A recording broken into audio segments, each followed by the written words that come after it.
Carpet area, built up area and super built up area, इन सारे areas में बड़ा कन्फ्यूजन होता है और ये क्या होते हैं इनको हम बारीकी से इस वीडियो में समझने की कोशिश करते हैं।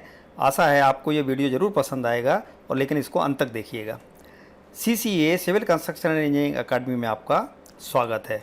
देखिए, कारपेट एरिया की डेफिनेशन एज पर रेरा एक्ट दिया हुआ है, क्योंकि रेरा एक्ट आने के पहले कारपेट एरिया प्रॉपर्ली डिफाइंड नहीं था, और डिफाइंड था तो उसकी अब डेफिनेशन रेरा एक्ट ने पर्टिकुलरली डिफाइन करके फिक्स कर दी है और पुरानी डेफिनेशंस को थोड़ा सा बदल दिया है।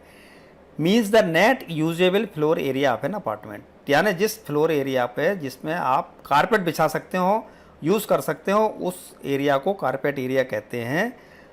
Excluding the net area covered by, यानी लेकिन उसके अंदर क्या इंक्लूड नहीं होगा, एक्सटर्नल वॉल्स, यानी जो एक्सटर्नल वॉल्स हैं उसके अंदर आप कारपेट नहीं बिछा सकते, बट नेचुरल है वो कवर नहीं होगा।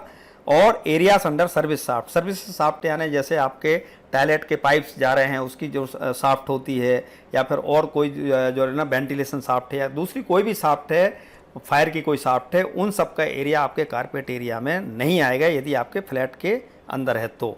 प्लस एक्सक्लूसिव बालकनी का एरिया आपके कारपेट एरिया में नहीं आएगा, और बरांडा का एरिया भी कारपेट एरिया में नहीं आएगा। एक्सक्लूसिव ये आपका ओपन टेरेस है तो वो कारपेट एरिया में नहीं आएगा। लेकिन कारपेट एरिया में क्या आएगा, but includes the area covered by the internal partition walls of the apartment. पहले क्या था, पार्टीशन वॉल्स को इंक्लूड नहीं करते थे, लेकिन अब रेरा ने क्लियर कट कर दिया है कि partition walls with in the apartment जो होंगी वो कारपेट एरिया के अंदर ही आएंगी। तो ये फिगर में यदि आप देखेंगे तो देखिए ये रेड पार्ट जो दिया हुआ है ये आपकी आउटर वॉल्स हैं। इनके बाहर जो है ना आउटर वॉल्स जो है ये सारा कारपेट एरिया में नहीं है, लेकिन ये रेड लाइंस के अंदर जितना भी एरिया है ये कारपेट एरिया में है।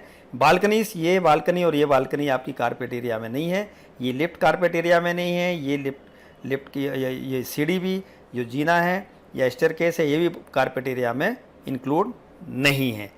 अब हम देखते हैं कि बिल्टअप एरिया क्या होता है। बिल्टअप एरिया में क्या है, कारपेट एरिया जो आपका कारपेट एरिया था प्लस एक्सटर्नल बाल्स जो कारपेट एरिया में नहीं थी उनको शामिल कर लीजिए, जोड़ लीजिए, प्लस एक्सटर्नल बाल्स, प्लस क्या करना पड़ेगा, बालकनी एरिया भी आपका कारपेट एरिया में जोड़ लीजिए तो बिल्टअप एरिया बन जाएगा।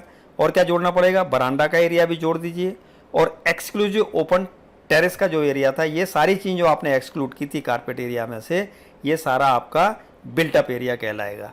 और सुपर बिल्टअप एरिया क्या कहलाएगा कि जो आपका बिल्टअप एरिया है इसमें और क्या जोड़ लीजिए, कॉमन एरियाज जोड़ लीजिए। क्या कॉमन एरियाज, जैसे कॉरिडोर्स हैं, आपके लिफ्ट लॉबीज हैं, लिफ्ट्स का एरिया है, लिफ्ट की शाफ्ट्स का है, क्लब हाउस हैं, कॉमन एरियाज हैं, इन सबको यदि आप बिल्टअप एरिया में जोड़ देंगे तो आपका ये सुपर बिल्टअप एरिया बन जाएगा। तो आशा है आपको ये जानकारी पसंद आई होगी। पसंद आए तो आप दूसरों के साथ शेयर करें, वीडियो को लाइक करें, चैनल को सब्सक्राइब नहीं किया तो सब्सक्राइब करें, और कमेंट करके हमें बताएं कि आप किस तरह के और वीडियोस चाहते हैं। धन्यवाद।